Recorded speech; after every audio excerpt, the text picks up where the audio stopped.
किसी समय की बात है, सेरी नाम की एक जगह थी। वहां दो बर्तन, पैन और हस्तनिर्मित आभूषण बेचने वाले व्यापारी रहते थे।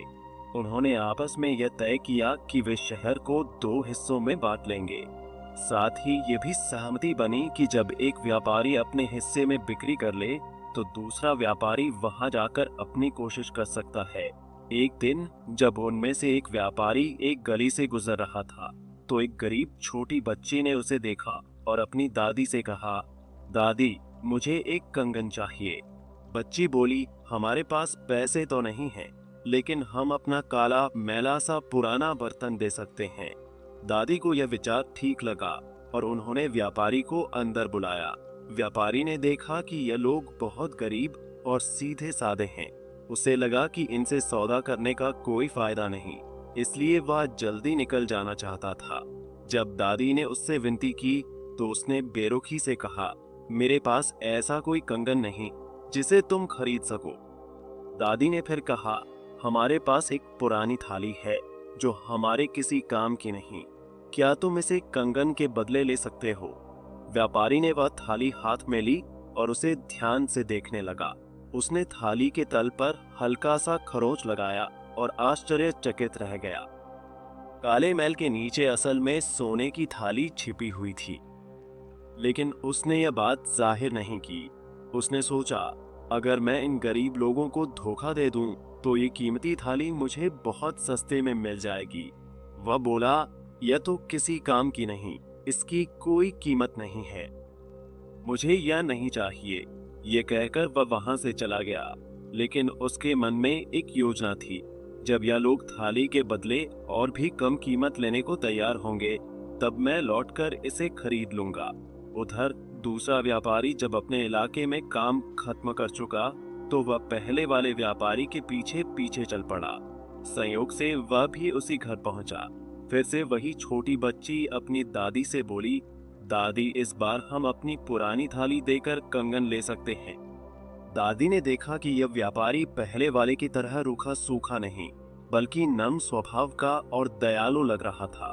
उन्होंने सोचा, यह अच्छा आदमी है, पहले वाले की तरह कठोर नहीं।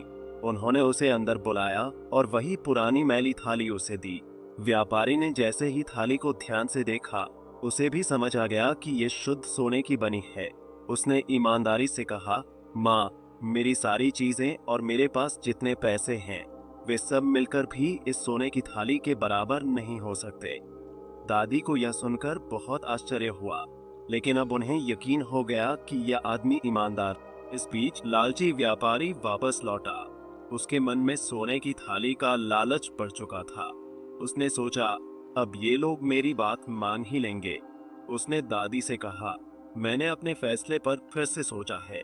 अब मैं तुम्हारी बेकार काली मैली थाली के बदले कुछ पैसे देने को तैयार हूँ, लेकिन कंगन तो नहीं दूंगा। दादी ने शांत भाव से जवाब दिया, बेटा, हमने इसे पहले ही दूसरे व्यापारी को दे दिया है। वह ईमानदार आदमी था, तुमने हमसे झूठ बोला था। लालची व्यापारी को अपनी चालाकी पर कोई शर्मिंदगी नहीं हुई, लेकिन यह सुनकर वह बहुत दुखी हो गया।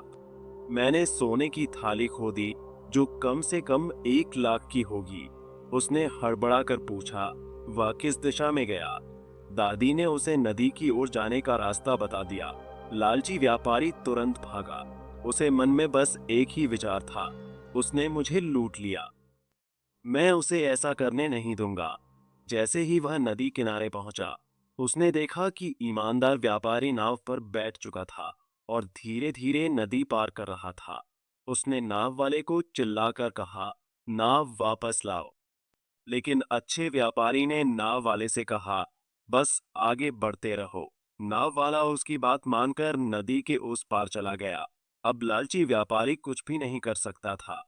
वह गुस्से से पागल हो गया।